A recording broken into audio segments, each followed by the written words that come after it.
Hi friends, welcome back to Purna family channel. మేము అరకు అయితే వెళ్ళాం కదండి ట్రిప్. ఆ వీడియోస్ అయితే పోస్ట్ చేస్తున్నాను, అందరూ చూస్తున్నారని అనుకుంటున్నాము.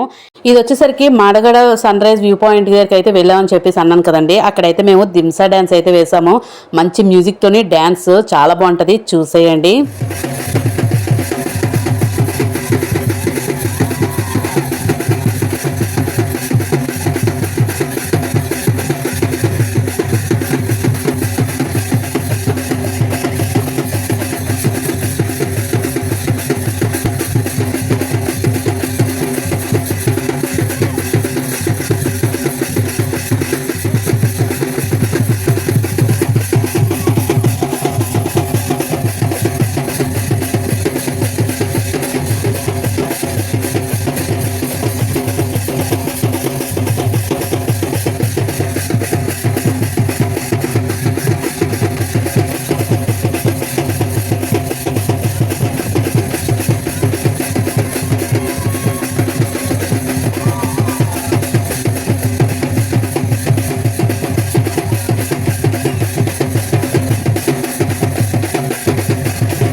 రిలాక్స్. చూసారు కదండి, దింసా డ్యాన్స్ అనేది చాలా బాగా చేయించారు. చెప్పాను కదండి, ఈ చీర అది కట్టడానికైతే 200 రూపీస్ అయితే తీసుకున్నారు. వాళ్ళతో డ్యాన్స్ వేయడానికైతే 50 రూపీస్ అయితే తీసుకున్నారు. అలాగైతే మేము ఆ దింసా డ్యాన్స్ని చాలా బాగా ఎంజాయ్ చేసాము. ఈ వ్యూ పాయింట్ చూసిన తర్వాత సన్ రైజ్ అనేది చాలా బాగా ఎంజాయ్ చేసాము. చాలా బాగుంది. ఇక్కడ వచ్చేసరికి మా బాబు అయితే పాట్ని తయారు చేస్తున్నాడు అనమాట. అతను చేయిస్తున్నారు. మట్టి అది పెట్టి ఫస్ట్ స్టార్టింగ్ కొంచెం మౌల్డ్ని కరెక్ట్గా చేశారు. ఆ తర్వాత మా బాబు దాన్ని వేలు పెట్టి చక్కగా దాన్ని ఒక కొండలాగా అయితే తయారు చేస్తున్నాడు. ఇది ఒక ఆర్ట్ అని చెప్పుకోవాలండి. పిల్లలు ఇలాంటివి బాగా ఇష్టపడతారు కదా తయారు చేయడానికి ఇంట్లో కూడా. అందువల్ల ఇలాంటి ప్లేసెస్లో కూడా ఇలాంటిది పెట్టారు. చాలా బాగుంది. ఇది కూడా ట్రై చేసాము. ఇలా చేయడానికి 100 రూపీస్ అయితే తీసుకున్నారండి. ఆ పాట్ అంతా అయిపోయిన తర్వాత దాన్ని కట్ చేసి మళ్ళీ మనకి ఒక అట్టతోనైతే ఇచ్చారనమాట. దాన్ని ఇంటికి పట్టుకెళ్ళిపోమన్నారు. కొంచెం సేపు ఆరిన తర్వాత చాలా మెత్తగా ఉంది. నెమ్మదిగా క్యారీ చేసి ఆటోలోనే కదా ఒక సైడ్కి అయితే పెట్టుకున్నాము. మేమైతే రూమ్ తీసుకున్నాం కదా, ఆ రూమ్లో అయితే జాగ్రత్తగా భద్రపరుచుకున్నాము. కానీ ఇంటికి తీసుకొచ్చిన తర్వాత అది బాగా డ్రై అయిపోయింది. మా బాబు అయితే దానికి చక్కగా పెయింట్ వేసి చక్కగా రెడీ చేసుకొని అందులో ఫ్లవర్ వాజ్ అయితే పెట్టాడు. మంచిగా ఫ్లవర్స్ అయితే పెట్టాడు. చాలా అందంగా క్యూట్గా అయితే ఉంది. ఇలాంటి ప్లేసెస్కి వెళ్ళినప్పుడు పిల్లలు ఇలాంటివన్నీ మంచిగా అడుగుతారు. వాళ్ళకి అన్నీ చేయిస్తే వాళ్ళకి అది కొంచెం అలవాటు అవుతుందండి. బాగుంటుంది. అది మన ఇంట్లోని అలాంటి మిషన్స్ అవి పెట్టి మనం చేయలేం కదా. ఇలాంటి ప్లేసెస్కి వచ్చినప్పుడు అలాంటి సరదా అయితే తీరుతుంది అనమాట వాళ్ళకి కూడా. ఇవన్నీ తిరిగిన తర్వాత మంచిగా అయితే పిల్లలకి ఎర్లీ మార్నింగ్ 5కి బయలుదేరిపోయాం కదండి. అందువల్ల బాగా ఆకలి అయితే వేస్తుంది. ఇంకా బ్రేక్ఫాస్ట్ ఏంటి అనేది చూసేసరికి మాకు స్టార్టింగ్ అయితే మ్యాగీ దొరికింది. మ్యాగీ అయితే చేయిస్తున్నాము. ఇక్కడ వచ్చేసరికి కాఫీ పౌడర్ కూడా అమ్ముతున్నారు. మేము కాఫీ పాయింట్ దగ్గర కూడా మేము చూసాం కానీ అక్కడైతే తీసుకోలేదు. బీన్స్ ఒకటే తీసుకున్నాం, కాఫీ బీన్స్. ఇక్కడ వచ్చేసరికి కాఫీ పౌడర్ అయితే తీసుకున్నాము. మనం ఇంట్లోని ఎంత చక్కగా ఎంత బాగా తయారు చేసినా అంత టేస్ట్ అనిపించదు. కానీ అదేంటో అక్కడ ఎగ్ మ్యాగీ అనేది చాలా మంచిగా అయితే చేశారు. మంచి టేస్ట్ అయితే అనిపించింది. అక్కడ ప్లేస్ ఆ వాతావరణం బట్టి టేస్ట్ వచ్చిందో మరి ఏంటో తెలియదండి. మంచి టేస్ట్ అయితే వచ్చింది. మంచిగా మార్నింగ్ మ్యాగీ తిన్నారనమాట పిల్లలు. కాకపోతే కొంచెం ఫ్రంట్కి వచ్చేసరికి మన ఫుడ్ కూడా ఉంది. అంటే టిఫిన్స్ కూడా ఇడ్లీ, దోశ అలాంటివి కూడా ఫ్రంట్ ఎంట్రన్స్లోనైతే అమ్ముతున్నారు. ఇక్కడ మనకి స్టార్టింగ్ ఇవి ఉండడం వల్ల ముందైతే ఇది తినేసాము. ఇంకా సరే పిల్లలు ఒకలే తిన్నారు. వేరే ప్లేస్కి వెళ్ళి టిఫిన్ చేద్దామని ఇంకా వెంటనే బయలుదేరిపోయాము. ఇక్కడ మీరు చూసినట్టయితే ఆ బొట్లు చూడండి ఎలా ఉన్నాయో. నాకైతే చాలా డిఫరెంట్గా అనిపించాయి. అంత త్వరగా చెరుపుకోకూడదు, చాలా బాగున్నాయి కదా అని చెప్పేసి అలా ఉంచేసుకున్నాను అనమాట. మ్యాగీ తినేసి వెంటనే బయలుదేరలేదండి. ఇంకా ఇక్కడ ఒకటి ఎంజాయ్మెంట్ అయితే ఉంది. అది కూడా చేసేసాము. అదేంటంటే మా బాబు కొంచెం షూటింగ్ అయితే చేస్తానన్నాడు. ఆ షూటింగ్ కోసం అయితే ఆగాము. గన్ షూటింగ్ ఒకటి ఉన్నది, అలాగే బెలూన్ షూటింగ్ కూడా. కరెక్ట్గా పాయింట్లోని గురి పెట్టాలన్నమాట. అది ట్రై చేస్తానని చాలా పేచి పెట్టాడు. ఇంకా సరే అని చెప్పేసి నెక్స్ట్ వీడియోలో అయితే అది వస్తుంది ఆ గేమ్ అనేది. అది తప్పకుండా చూడండి. చూసారు కదా సన్ రైజ్ అనేది ఇప్పుడు చాలా క్లారిటీగా కనిపిస్తున్నాడు సన్ అనేది. ఎందుకంటే మబ్బులు వచ్చేసి అటు ఇటు కొంచెం ఇబ్బంది పెడుతుంది. ఇప్పుడు మంచి క్లారిటీగా ఉంది. చూసేయండి. మీకు ఈ వీడియో నచ్చితే లైక్ చేయండి, షేర్ చేయండి, సబ్స్క్రైబ్ చేయండి. Thank you for watching.